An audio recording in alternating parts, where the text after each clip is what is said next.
Hello dear friends, this is Ashish Charles from C4U classes, Chemistry for You classes, and today we are going to discuss sixth part of quantum mechanics. हम quantum mechanics का sixth part यहाँ पर discuss करने जा रहे हैं. तो quantum mechanics के मैं पीछे 5 पार्ट आपको डिस्कस कर चुका हूँ, सिक्स्थ पार्ट में बता रहा हूँ. हमने अभी तक जो भी बातें सीखी थी वो one dimension box fifth part में हमने सीख लिया था, नॉर्मलाइजेशन समझ लिया था थोड़ा सा, और 1D बॉक्स को मैं थोड़ा सा एक्सप्लेन करना पड़ेगा क्योंकि मैं तभी आपको 2D बॉक्स पर लेके जा सकता हूँ. वन डायमेंशन बॉक्स का मतलब मैंने आपको फिफ्थ वीडियो में बताया है.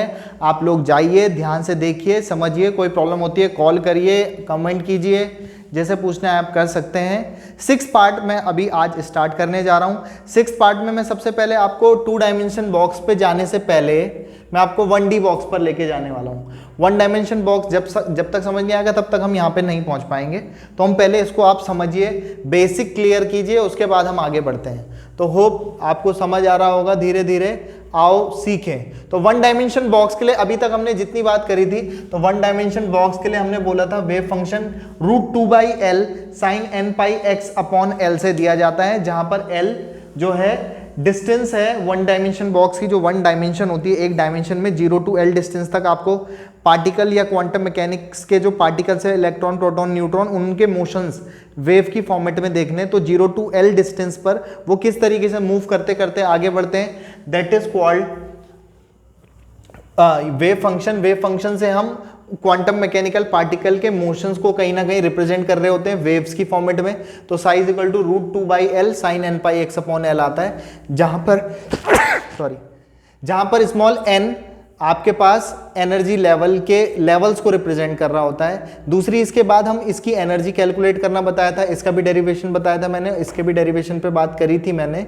और अभी मैं फिलहाल आपको जनरली आपको बता रहा हूँ कि वन डायमेंशन बॉक्स की जो एनर्जी होती है उसका डायरेक्ट फॉर्मूला होता है n² upon 8ml². n energy level को बता रहा है, जहाँ पर L आपका डिस्टेंस को बता रहा है. फिर मैंने आपको एक ग्राफ बनाया था, वेव फंक्शन प्लॉट. ये जो वेव फंक्शन है इसे वन डायमेंशन बॉक्स में प्लॉट किया था. वन डायमेंशन बॉक्स में प्लॉट किया था. प्लॉट कैसे किया था, वेव कैसे चलती हैं आपको पता है, वेव ऐसे दिखाते हैं, तो ये कैसे कैसे ग्राफ बनता है उसको समझा था. हम ये बातें बता चुके थे, मैं इसे फिर से डिस्कस नहीं कर रहा. कोई प्रॉब्लम होगी इसमें तो मुझे पूछ लेना. मैं आपको सिंपली बताऊं, E = n² अपॉन 8ml² है. आप n की जगह 1 लगाओ, 2 लगाओ, 3 लगाओ, 4 लगाओ. एक बात का ध्यान रखेंगे कि ग्राउंड स्टेट पर दिखाने के लिए आप कभी भी n की जगह 0 पुट नहीं करेंगे. 1D बॉक्स के लिए, 1D बॉक्स के लिए हमेशा एनर्जी लेवल 1 से स्टार्ट करेंगे. तो 1 लगाइए, 2 लगाइए, 3 लगाइए, 4 लगाइए. तो जब आप 1 लगाते हो, यहाँ पर 1 लगाओगे तो आपके पास मिलेगा 1h² अपॉन 8ml². फिर लगाओगे 2 की जगह 2 का स्क्वायर करोगे 4h² अपॉन 8ml² के टर्म्स में आप एनर्जी देख रहे हो. फिर अगर आप 3 लगाओगे तो 3 का स्क्वायर 9h² अपॉन 8ml² ही है ये, और 4 लगाओगे तो 16h² अपॉन 8ml² है. मैंने यहाँ पे लिखा है energy in terms of h² upon 8ml², 1h² upon 8ml², 4h² upon 8ml², 9h² upon 8ml² and 16h² upon 8ml². जब आप एनर्जी लेवल n = 1, 2, 3, 4 पुट करते हैं तो ये एनर्जीज आती हैं. तो 1 लेवल पर जब आप ग्राफ देखते हो तो आपके पास, मैंने आपको एक बात बताई थी नोड की, तो जब आपके पास वेव्स चल रही हैं तो नोड निकालने का फॉर्मूला होता है एनर्जी लेवल -1, n-1. तो आपके पास n की वैल्यू 1 है तो 1 - 1 करोगे तो 0. तो कोई भी नोड पॉइंट नहीं आएगा. नोड का मतलब होता है कि जहाँ पर इलेक्ट्रॉन नहीं पाया जाता. आपके पास जैसे ये p ऑर्बिटल दिखाते हैं तो इस पॉइंट को नोड कहते हैं. यहाँ पर भी इलेक्ट्रॉन मूव करता है, यहाँ पर भी करता है. इस पॉइंट पर इलेक्ट्रॉन का मोशन नेग्लिजिबल माना जाता है, तो इसे नोड पॉइंट कहते हैं. तो इस पे कोई भी नोड पॉइंट नहीं है. और L/2 इसके हाफ वाली पॉइंट पे 0 to L डिस्टेंस का है, तो L/2 उसकी हाफ डिस्टेंस पर इसका मैक्सिमम ग्राफ आता है. मैक्सिमम ग्राफ मैंने ये चीज़ें बताई है फिफ्थ वीडियो में, आप उसे देख लेना.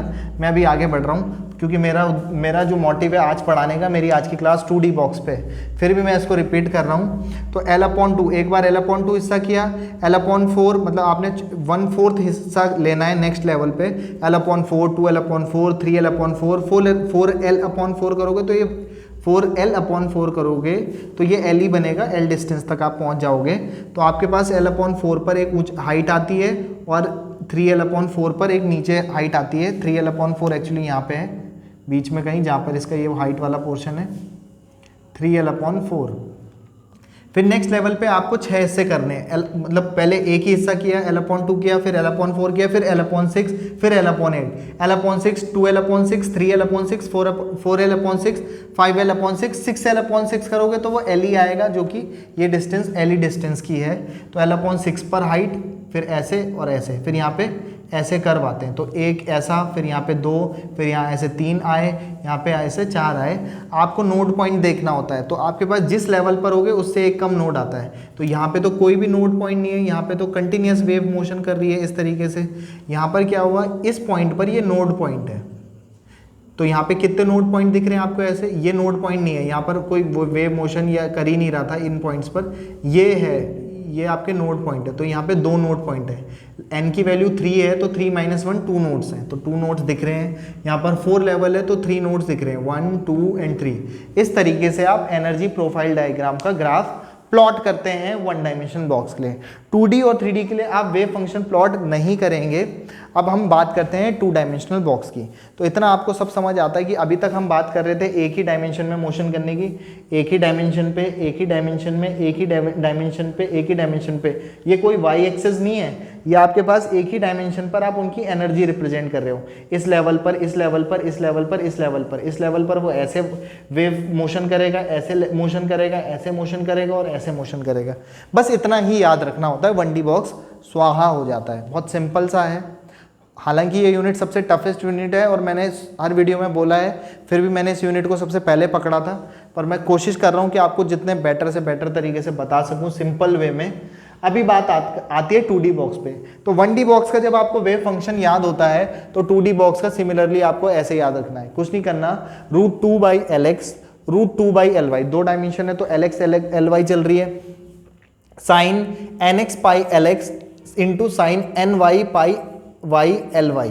तो आपको ये √2/Lx, √2/Ly, साइन n पाई x/L होता था, बस x के लिए करना है और y के लिए। 3D के लिए क्या होता है, √2/Lx, √2/Ly, √2/Lz, sine n pi x/Lx, sine n pi y/Ly, sine n pi z/Lz। बस nx, ny, nz भी लेने होते हैं क्योंकि एनर्जी लेवल्स भी अलग अलग होते हैं, 1 डायमेंशन के लिए अलग, 2D के लिए अलग, 3D के लिए अलग। फिलहाल 2D के लिए आपको वेव फंक्शन ये होता है, आपको समझ आ रहा होगा। एनर्जी का फॉर्मूला क्या था, n²h²/8mL²। तो यहाँ पर क्या है आपके पास n भी एनर्जी लेवल, यहाँ पर क्योंकि 2 डायमेंशन है तो आपके पास एनर्जी लेवल nx और ny चलेंगे। तो कैसे देंगे, nx²h²/8mL² प्लस n, यहाँ पे y वाला है तो ny²h²/8mLy²। तो अगर आपके पास ये बॉक्स स्क्वायर बॉक्स हो, तो स्क्वायर का मतलब क्या होता है, जिसमें लेंथ और ब्रेथ सेम होती है। तो लेंथ और ब्रेथ Lx और Ly हमने सेम लिया, जो कि आपके पास L के इक्वल दिखा दिया। तो अगर आपके पास लेंथ और ब्रेथ दोनों सेम है और वो L के इक्वल आती है, तो यहाँ पर आप L लिख दो और यहाँ पर भी L लिख दो। आप ध्यान से देखो तो h²/8mL², h²/8mL² इन दोनों से कॉमन हो जाएगा, बाहर आ जाएगा, nx² + ny² बचेगा। तो कॉमन कर देंगे इसी इक्वेशन से, तो आपके पास h²/8mL² बाहर, nx² + ny², जहाँ पर nx और ny एनर्जी लेवल्स को रिप्रेजेंट कर रहे हैं एक्स एक्सिस और वाई एक्सिस के अलोंग। अब बात करते हैं एनर्जी लेवल डायग्राम बनाने की। अभी एनर्जी लेवल डायग्राम की बात कर रहे हैं। वेव फंक्शन, यहाँ पर हमने एनर्जी लेवल तो दिखाए ही हैं, हमने साथ ही साथ वेव्स भी बनाई है, लेकिन 2 डायमेंशन में वेव प्लॉट नहीं कर सकते, बस हम यहाँ पर एनर्जी लेवल्स को रिप्रेजेंट करते हैं।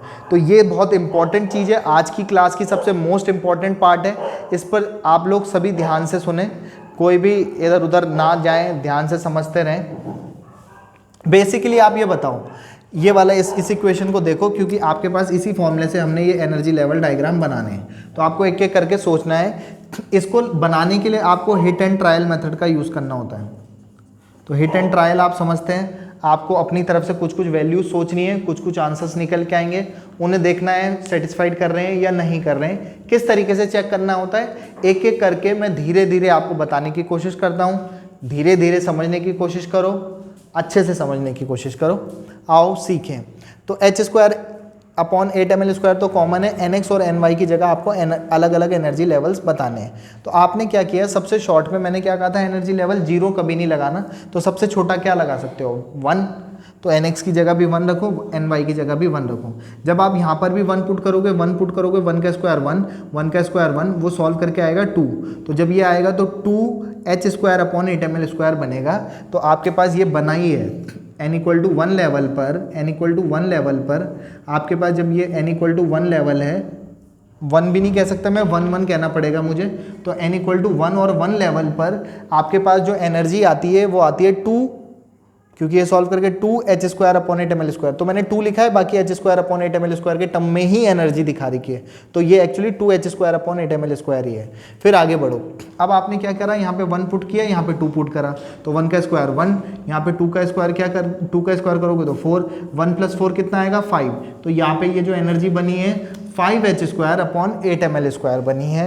आप यहाँ पर 1 और 2 रख सकते थे, या फिर इसको 2 और 1 भी रख सकते थे। तो यहाँ पे 2 चॉइसेस है आपके पास, एक बार इसको 1 रखा, मतलब एक बार इसको 1 रखा, एक बार 2 रखा, फिर nx को एक बार 2 रखा, एक बार ny को 1 रखा है, 2 रखा है, फिर 1 रखा है, 1 रखा है, 2 रखा है। तो आपके पास यहाँ पर 2 लेवल्स बनते हैं, मतलब एनर्जी लेवल तो यही वाला है, 2 लेवल बनते हैं, एनर्जी के 2 लेवल्स बनते हैं। यहाँ पर एक ही लेवल पे हमारा काम हो जाता है, यहाँ पे उससे काम नहीं चलेगा। अब हम उससे ज़्यादा एनर्जी सोचते हैं, तो अगर मैं 1 और 2 और 2 लगाऊं और 1 और 3 लगाता, तो आप सोचो अगर मैं यहाँ 1 रखता और यहाँ 3 रखता, तो 3 का स्क्वायर 9 और इसका स्क्वायर करूँगा तो 1, 9 + 1 कितना आता है 10h² अपॉन 8ml²।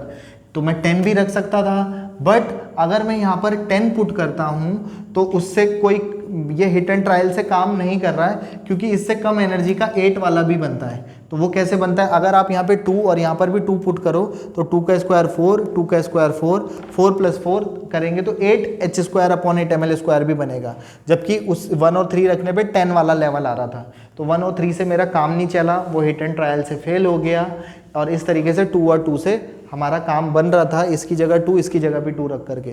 तो एक ही एनर्जी लेवल बना यहाँ पर, और एक ही एनर्जी लेवल बना 2 और 2, जहाँ पर 8 आता है।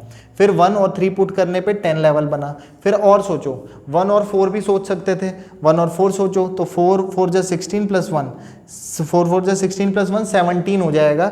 जबकि हम सोचें कि कुछ और हो सकता है, तो अगर आप 2 और 3 से जाओ तो 2 का स्क्वायर 4, 3 का स्क्वायर 9, 9 और 4 13 बनेगा, तो 7 जो कि 17 लेवल से कम बनेगा। तो इसलिए आपने 2 और 3 सोचा हिट एंड ट्रायल से, तो एक बार 2 और 3 और एक बार 3 और 2, तो 2 और 3 और 3 और 2 लगाओगे तो 2 एनर्जी लेवल्स बनते हैं। फिर 17 वाला एग्जाम्पल मैंने 4 1 और 1 4 वाला आपको दिया, और उसके बाद एक लास्ट और बनता है 18, और भी लेवल्स बन सकते हैं, और भी पॉसिबिलिटीज़ हो सकती हैं, वो आपको हिट एंड ट्रायल से और एनर्जी लेवल, लेकिन इतने एनर्जी लेवल काफ़ी हैं आपके BSc 6th सेमेस्टर के लिए। अब आपके पास ये जो मैंने जी लिखा है, इस बातों का क्या मतलब है उसे बताते हैं। जब आपके पास एनर्जी लेवल एक ही बनता है तो इस फिनोमिना को कहते हैं डीजेनरेसी। क्या कहते हैं? डीजेनरेसी। डीजेनरेसी एक्चुअली तो स्प्लिटिंग पे डिपेंड करती है। डीजेनरेसी एक ही एनर्जी लेवल को बताने के लिए यूज़ किया जाता है। तो यहाँ पर एक ही एनर्जी लेवल बना है तो इसकी डीजेनरेसी 1 है, एक ही बना है तो डीजेनरेसी 1। तो डीजेनरेसी को डिनोट करते हैं यहाँ पर जी लेटर से, स्मॉल जी। तो डीजेनरेसी आई 1, जबकि इस लेवल पर डीजेनरेसी आप देख रहे हैं 2 आई है तो 2, फिर से 1 आई है, फिर से देख रहे हैं 2, फिर से 2, फिर से 2 और फिर से 1। अब आपको मैं सिंपली ट्रिक के बेसिस पर मैं आपको बात करता हूँ कि अगर आप कहीं इसे मिस ना कर जाओ तो आप याद रख सकते हो कि डीजेनरेसी 1 2 1 2 2 2 1 2 1 2 2 2 और 1। आपने अगर ये एनर्जी लेवल आपने nx और ny की वैल्यू कुछ गलत सोची है, अगर आप गलत सोचोगे तो आपकी डीजेनरेसी मैच नहीं कर पाएगी। तो डीजेनरेसी से एक तरीके से आप इस लेवल को चेक कर सकते हो। याद रखने के लिए क्या करना है, 1 2 1 2 2 2 1 1 2 1, एक फ़ोन नंबर याद रखना है 1 2 1 2 2 2 1, इस तरीके से, जिस तरीके से भी आपको सिंपल लगे। और एक एनर्जी लेवल के लिए भी याद रखना कि आपके पास जब आप इसे सॉल्व करते हो तो 2 लेवल वाला बनता है 2h² अपॉन 8ml² बनता है 2 5 8 10 2 5 8 10 13 17 और 18 2 5 8 10 13 और 17। अगर आप ये वाला मिस कर गए और सीधे आपने ये सोचा कि 1 1 के बाद मैं 2 2 लगा लूँ तो आपको पता चलेगा कि जबकि इसका डीजेनरेसी 1 आ रहा है जबकि सेकंड वाले का तो 2 आना चाहिए, तो आपने इसका मतलब गलत किया है। फिर आपको पता है कि यहाँ पर 2 के बाद 8 नहीं आता, 2 के बाद 5 लेवल भी आता है। तो आपको 2 बातें याद रख सकते हो ट्रिक से, 1 2 1 2 2 2 1, या फिर आपके पास दूसरा ऑप्शन ये है कि एनर्जी लेवल के बेसिस पर 2, 5, 8, 10, फिर 10 के बाद आपका 13 बनता है, 17 और 18, 2, 5, 8, 10, 13, 17 और 18, 2h square upon 8 ml square, 5h square upon 8 ml square, 8h square upon 8 ml square, 10h square upon 8 ml square, 13h square upon 8 ml square, 17h square upon 8 ml square, 18h square upon 8 ml square. इस basis पर आप simply इन्हें याद रख सकते हो। तो 2D box के लिए आपको यही आता है। अब क्वेश्चंस कैसे बनते हैं, नेट लेवल के क्वेश्चंस पे भी मैं बात करूं तो क्वेश्चन इस तरीके से आता है कि आपके पास जब एनर्जी 2D बॉक्स की energy 5h square upon 8 ml square है तो उसकी डीजेनरेसी बताओ। तो जिस समय 5h square upon 8 ml square होती है तो डीजेनरेसी 2 आती है।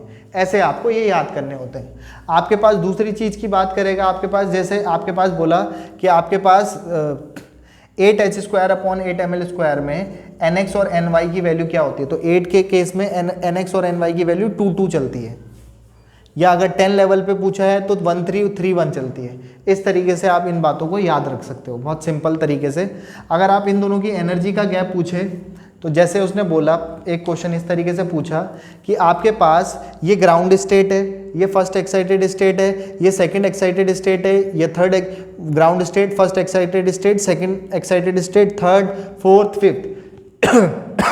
तो अगर उसने बोला कि आपके पास सेकंड एक्साइटेड स्टेट में एनर्जी कितनी होती है 2D बॉक्स की, सेकंड एक्साइटेड स्टेट में एनर्जी कितनी होती है, ground state, first excited state, second excited state, तो सेकंड एक्साइटेड स्टेट में एनर्जी कितनी होती है 8h square upon 8 ml square होती है। सेकंड एक्साइटेड स्टेट में डीजेनरेसी पूछे तो 1 होती है। ऐसे करके क्वेश्चन के जवाब दिए जा सकते हैं ऑब्जेक्टिव टाइप क्वेश्चंस के लिए भी, और आपको इस तरीके के वाइवा टाइप क्वेश्चंस के लिए भी इस बात को ध्यान रख सकते हो। दूसरा इसी तरीके के एक क्वेश्चन है, वो बोलेगा ग्राउंड स्टेट में एनर्जी कितनी होती है 1D बॉक्स की, तो 1h square upon 8 ml square, first excited, second, third, इस तरीके से 16h square upon 8 ml square. आपको पता है इसकी energy 4h square upon 8 ml square है, इसकी 1 है, तो इन दोनों का gap 3h square upon 3h square upon 8 ml square आता है। तो इस तरीके से छोटे मोटे क्वेश्चन हैं। और भी तो आपके माइंड में कुछ क्वेश्चन चलते हैं तो आप लोग मुझसे पूछ सकते हैं clearly. I will really very actually help you and I want to help you। अभी तक काफ़ी कोशिश करी है आपको बेहतर देने की, आप सभी ने अपना प्यार बना के रखा है, तो वीडियो को लाइक, शेयर, कमेंट भी करते रहा करें। आप लोगों के लिए काफ़ी मेहनत लगती है पूरा सेटअप तैयार करने में, और बिना फ़ैन के, और बहुत गर्मी में, पूरी गर्मी में मैंने लॉकडाउन में ये सब काम किया है। वीडियो के लास्ट में ये बात कह रहा हूँ, वैसे काफ़ी लंबी हो गई। तो फिलहाल आपको कोई भी प्रॉब्लम होती है आप लोग मुझसे पूछ सकते हैं, कॉल कर लिया करें, कमेंट करके बता दिया करें, एटलीस्ट बता दिया करें कि एक्चुअली आपको कैसे समझ आता है, क्या प्रॉब्लम होती है, क्या अच्छा लगा, ये सब चीज़ें बता दिया करें, ताकि हमें भी थोड़ी इंस्पिरेशन मिलती है, काम करने में थोड़ी और ताकत आती है। फिलहाल तब तक के लिए जी लो अपनी ज़िंदगी, नेक्स्ट वीडियो में पिएंगे आप लोगों का खून। Have a good day, good bye, good night, शुभ रात्रि।